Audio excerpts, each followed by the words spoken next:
내 생각은 틀릴 수도 있다는 가능성을 열어놓는 게 굉장히 중요해요. 미래를 만드는 것도 굉장히 중요한 일이지만 이미 와 있는 미래조차 모른다면 어떻게 사업을 하겠습니까? 그래서 내가 못 보고 있는 게 뭘까? 없는 것인가 못 본 것인가? 카카오가 2010년 3월에 나왔거든요. 그래서 그때 이제 합류를 하면서 저는 이제 카카오의 창립 멤버다라고 얘기를 합니다. 그래서 카카오, 그 다음에 애니팡을 만든 썬데이토즈의 홍보이사를 했고요. 그 다음에 배달의 민족, 이번에 뽀로로 등등 뭐 많습니다. 네. 관점을 통해서 생각의 방향이나 구조를 바꾸는 사람? 이렇게 정의를 내릴 수 있겠습니다. 네.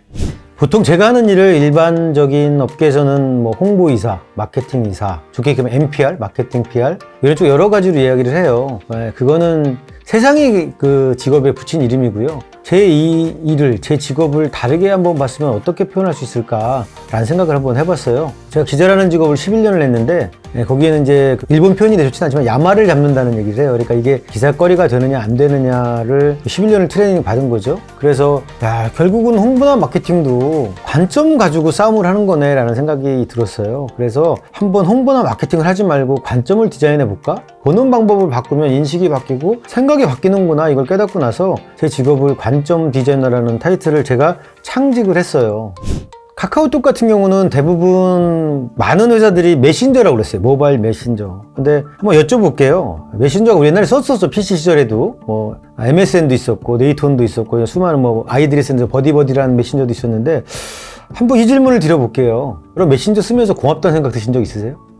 없잖아요. 그냥 있으니까 쓰는 거고 아 이거 쓰니까 좀 도움이 되는구나 이런 건 있었어도 근데 저는 카카오톡을 홍보를 하면서 무료 문자라고 그랬어요. 카카오톡 무료 문자라고 포지셔닝 관점을 바꾼 거지 모바일 메신저란 말을 안 했어요. 저희 그러니까 당연히 우리가 규정이 무료 문자였으니까 우리가 싸우는 거는 다른 모바일 메신저가 아니었던 거죠. 우리는 SK텔레콤이 만든 KT가 만든 LG U+가 만든 문자랑 싸웠던 거거든요. 근데 다른 사람들은 우리랑 싸우더라고요. 근데 사람들은 문자를 쓰면서 가장 불편했던 점이 뭔가요? 돈을 내는 거잖아요. 그 특정 길이가 길어지면 20원에서 100원으로 5배가 뛰는 이상한 구조를 또 갖고 있고 그래서 저는 무료 문자입니다 라고 이제 그게 처음에 저희가 어떤 이니시어티브라고 하죠. 우리가 이렇게 우선권을 선점하게 된 가장 중요한 포인트가 됐던 것 같고요. 한번 또 예를 들어볼게요. 왜 카카오는 그렇게 많은 사람이 모여서 수시로 매일매일 쓰는 앱이 됐는데도 쇼핑몰을 먼저 열지 않고 선물하기를 먼저 열었을까? 그것도 관점 바꾼 사례거든요. 그러니까 사람이 많이 모였으니까 장사를 해서 돈을 벌어보자 이런 개념이 아니라 아 당신들 다른 사람한테 모바일 시대가 왔는데 선물하는 거 저희가 도와드릴게요. 선물하기 지금도 많이 하시잖아요. 메이커스라는 것도 만들고 뭐 톡들이라는 것도 만들고 이렇게 하면서 전혀 다른 관점으로 고객들한테 박수를 받고 아 참 고맙다 이런 생각들을 많이 끌어내는 그런 마케팅을 많이 했다는 거죠. 또 하나는 배민의 사례인데요. 그 전에 배민 고맙지 않으세요? 보면은 우리가 예전 걸 한번 비교해 보면 중국집에 하나 뭐 짜장면 시키려고 해도 이렇게 좌석 보고 이렇게 상가 회의록 보고 스티커 보고 해서 전화 걸어서 짜장면이죠 뭐가 맛있어요 언제 와요 그것들을 앱으로 바꿨잖아요. 고마운 일이죠.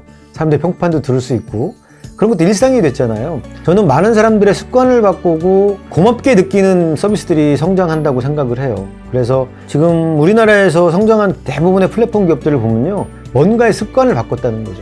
그래서 저는 그런 사례를 통해서 어떻게 새로운 습관을 만들면 1조짜리 회사 넘어가는 것도 가능하다. 카카오가 굉장히 많은 자회사가 있는데 14개가 1조가 넘어요. 그래서 벌써 그런 공식을 알고 있었다는 거죠. 그래서 카카오의 슬로건이 그거예요. 우리는 일상을 바꾸는 중. 근데 일상의 습관을 얘기하는 거거든요. 습관을 바꾸면 그 생태계를 만들 수 있습니다. 그 말씀을 꼭 드리고 싶어요. 관점을 바꾸는 시작은 아까도 말했듯이 내 생각이 틀릴 수도 있다는 걸 열어놓는 거예요. 그리고 그게 이제 어떤 한 단어로 얘기를 하면 플립 앤 로테이트라는 게 있어요. 그러니까 분명히 붕어빵 굽는 기계가 있잖아요. 그러면 이렇게 뒷면 돌리면 똑같겠지라고 하지만 다를 수도 있어요. 그래서 이면에 있는 걸 보는 힘, 되게 센 사람들이 관점을 바꾸는 게 세고요. 로테이트는 입장 바꿔놓고 생각하는 거예요. 그래서 플립 앤 이면에 분명히 한 면만 보는 게 아니라 다면적으로 보는 사고, 그 다음에 입장 바꿔놓고 생각하는 사고는 이렇게 돌고 이렇게 돌기 때문에 입체적인 관점이 생겨요. 그래서 플립 앤 로테이트 싱킹을 했으면 좋겠다. 분명히 뒤집어서 보는 힘, 그 다음에 입장 바꿔놓고 생각하는 힘, 그런 것만 가져도 전 많은 것들이 바뀔 거라고 생각해요. 그걸로 가장 대변할 수 있는 책이 Unlocking the Customer's Value Chain이라는, 우리나라에는 디커플링이라는 이름으로 들어왔죠. 근데 그게 보면요, 거기에 이제 핵심적인 키워드가 뭐냐면 모든 파괴적 혁신은 고객이 결정한다는 말이 있어요. 근데 그건 너무나 당연한 말인데 이 책이 왜 뜰까라는 생각을 했어요. 근데 거기에 보면 사람은요, 인간은 기본적으로 하고 싶은 게 있고 하고 싶지 않은 게 있어요. 그거를 정확히 아는 게 되게 중요해요. 그래서 예를 들면 거기 첫 번째 사례로 베스트 바이의 사례가 나와요. 사람들은 자기가 쓰고 싶은 전자제품 물건 눈으로 보고 싶고 체험하고 싶죠. 하고 싶지 않은 게 뭘까? 비싸게 사고 싶지는 않은 거예요. 그러니까 쇼루밍이 일어나는 거죠. 달러 쉐이브 크롭도 나와요. 그러면 면도날 잘 드는 걸로 매일매일 깔끔하게 면도하고 싶죠. 근데 매일매일 사는 거 귀찮잖아요. 그거를 하니까 이제 셀이된 포겟에 대한 개념이 나온 거예요. 세팅해놓고 잊어버려. 그럼 네가 다 알아서 해줄게. 그러니까 사람들이 하고 싶은 거, 하고 싶지 않은 것들을 기술로 이렇게 연결해갖고 해결해 주는 거예요. 가장 대표적인 게 우리나라는 네이버 페이 있죠. 엠페이. 구글하고 아마존 합쳐놓은 거 같잖아요. 야, 이거 귀찮은데? 이거 맨날 내 주소 입력 다시 해도 회원가입하기 싫은데? 그러니까 네이버 페이가 지금 페이 1등이에요. 그거 하나 해결해 준 거 가지고. 그렇다면 비즈니스가 복잡한 게 아니잖아요. 사람들이 진짜 하고 싶은 거, 하고 싶지 않은 거, 그걸 기술로 브릿지를 놔가지고 해결해 주는 거예요. 그러면 시대가 어떻게 바뀌어도 이 시대가 바뀌었으니까 이런 거 하고 싶지 않겠네. 코로나니까 사람들을 만나고 싶지 않겠네. 코로나니까 떨어져서 얘기하고 싶겠네. 그런데도 사람을 만나고 싶고 대하고 싶네. 뭐 이런 미묘한 감정들을 다 세분화해서 그걸 어떻게 기술적으로 해결해 줄까? 그 방법만 찾아도 비즈니스 수도 없이 나와요. 다 단순한 거예요. 하고 싶은 거, 하고 싶지 않은 거. 그러면 하고 싶은 게 뭘까? 욕망, 디자이어, 그것도 있고, 원하는 것도 있고, 니즈, 필요한 것도 있어요. 그럼 여기는 뭐 두려움, 공포도 있고, 귀찮음, 뭐 이런 것도 있고, 여러 가지 이제 그 싫은 감정들이 쭉 있단 말이죠. 그러면 그런 것들을 내 카테고리 내에서 하고 싶은 건 뭐고, 하고 싶지 않은 건 뭘까? 그래서 요걸 기술로 해결할 수 있을까? 그렇게 질문을 해보면 전혀 다른 비즈니스 어프로치가 생긴다는 거죠. 다 지금 보세요. 다 똑같아요. 지금 보면. 아닌가요? 모든 비즈니스 한번 보세요. 카카오톡도 야 문자는 보내는 거 이렇게 했는데 여러 사람 하고 싶어. 그러니까 단톡방이 생긴 거고 얘가 내가 읽었는지 안 읽었는지 알았으면 좋겠어. 그러니까 일제 사라지는 거고 사람들의 욕망을 읽고 두려움을 읽으면 결국은 인간은 욕망과 두려움 사이에 있거든요. 그래서 그것들을 어떻게 기술로 해결해 주느냐가 그런 안건으로만 봐도 많은 비즈니스가 좀 나올 거라고 생각을 해요. 네. 이런 것들을 한번 생각해 보셨으면 내가 관성적이다. 생각도 관성이 있거든요. 그래서 나의 관성 찾아보기. 근데 내 생각이 이렇게 될 거야 라고 예측을 했었는데 보기 좋게 깨진 애들을 한번 찾아보는 것도 되게 좋으실 것 같아요. 야, 예를 들면 이렇게 되지 않겠어? 라고 했는데 새로운 서비스가 나오면서 오, 이게 비즈니스가 돼? 내 생각, 내가 예상을 벗어났던 서비스들을 한번 찾아보는 것들을 한번 논의를 한번 해보시는 것도 굉장히 좋을 것 같아요. 세상은 되게 빨리 변하잖아요. 근데 환경에 의해서 바뀌는 경우가 되게 많아요. 코로나 때문에도 많은 것들이 바뀌었죠. 우리 배민의 한 달 거래액이 얼마나 될 것 같으세요? 아마 예측을 해보시면 알겠는데 배민의 한 달 거래액이 1조가 넘어요. 그걸 한번 뒤집어서 해석을 해보자고요. 코로나 때문에 빨라졌다도 있지만 빨라진 거지 그게 없던 걸 만든 건 아니거든요. 그래서 환경이 바뀌면서 없던 게 생기는 것도 있고요. 빨라지는 것도 있고요. 커지는 것도 있어요. 그래서 우리 세상은 어떻게 바뀌고 있나를 한번 주제로 잡아보고 그 다음에 두 번째는 그걸로 통해서 빨라지거나 아니면은 커지거나 아니 없었던 게 생겨난 것들을 한번 찾아보시면 아 사업은 이렇게 성장해 나가고 이렇게 발견하는구나 라는 것들을 좀 쉽게 접근할 수 있지 않을까 그런 미션을 한번 드려봅니다. 네. 이제 보통 사업하시는 분들이요 저는 이제 그거를 제가 이너 블라인딩이라고 불러요. 이렇게 안에 있으면 잘 안 보이는 거 그리고 관성 때문에 못 보는 것들이 꽤 많아요. 이렇게 살았으니까 우리가 보통 꼰대라고 하죠. 꼰대를 벗어나는 법을 좀 알려드릴까 해요. 근데 꼰대가 나이 든 사람을 얘기하는 게 아니고요. 비즈니스 꼰대가 있어요. 우리가 성장하는 회사들을 보면 새로운 습관을 만들거든요. 근데 비즈니스 꼰대들은 관습적이에요. 계속 이렇게 해왔으니까 그거 익혀서 그냥 가서 가자. 그래서 습관과 관습의 차이를 명확히 말씀드릴 거고요. 어떤 사람이 세상을 바꾸고 어떤 사람이 지금 새로운 시대의 리더가 되는지 그 이야기를 말씀드릴 겁니다. 그래서 핵심적인 주제는 남들이 못 보는 걸 보는 방법, 본다는 것의 의미가 뭐고 본다는 게 왜 이렇게 중요한지 그걸 말씀드릴 거고요. 그리고 사람들은 이 관성이라는 게 보면은 그 사회적 집단 관성이라는 게 있어요. 그래서 사회가 만든 관성도 있는데 자기 생각 갖고 사는 방법, 그래서 자기 생각 가지고 비즈니스라는 방법, 그래서 남한테 공감을 끌어내서 새로운 습관을 만드는 방법, 이런 거 위주로 좀 말씀을 드릴까 합니다. 네.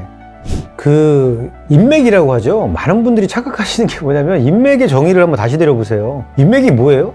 아는 사람은 절대 인맥이 아니에요. 그냥 가능성이 있는 사람인 거죠. 아니까 말 한번 걸어볼 수 있는 거고. 나카타니 아키히로라는 사람이 내 영혼의 비타민이라는 책에서 이렇게 얘기를 했어요. 나를 도와줄 사람의 숫자는 내가 도와준 사람의 숫자의 합과 같다고.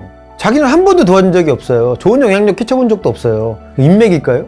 근데 내가 부탁을 했는데 보면은 이런 경우는 있죠. 야, 저 사람이 저렇게 대단한 걸 갖고 있으니까 내가 이렇게 도와주면 저 사람 도와줄 거야. 그래서 도와주는 경우는 있어요. 근데 진짜 나를 도와줄 사람은요, 내가 도와준 사람이에요. 확실한 건. 그래서 인맥이라는 것도 정의를 다시 리디파인 해보면 정말 달라져요. 그리고 여기 와서 시간을 쓰는 거, 지식 경영? 근데 자기 목적성을 가지고 지식을 끌고 가냐는 거죠. 내가 여기 왜 나오지? 왜 내가 여기서 이걸 듣고 앉았지? 왜 사람들한테 잘하려고 하고 인맥을 늘리려고 하지? 그게 자기 목적성이라는 거죠. 그래서 그 메타인지라고 하죠. 자기가 무슨 생각을 하고 있는지 이걸 왜 하는지를 알면 실수를 안 한다는 거예요. 그래서 매몰하고 몰입이라는 단어가 있어요. 매몰되는 거는요, 자기 목적성을 잃는 거예요. 그냥 하다 보니까 매몰되는 거고, 몰입은 끝까지 딥다이브를 해서 들어가도 자기 목적성을 잃지 않아요. 왜 하는지 정확히 알고 들어가요. 그거는 몰입이에요. 그래서 저는 몰입하는 CEO가 이긴다고 생각해요.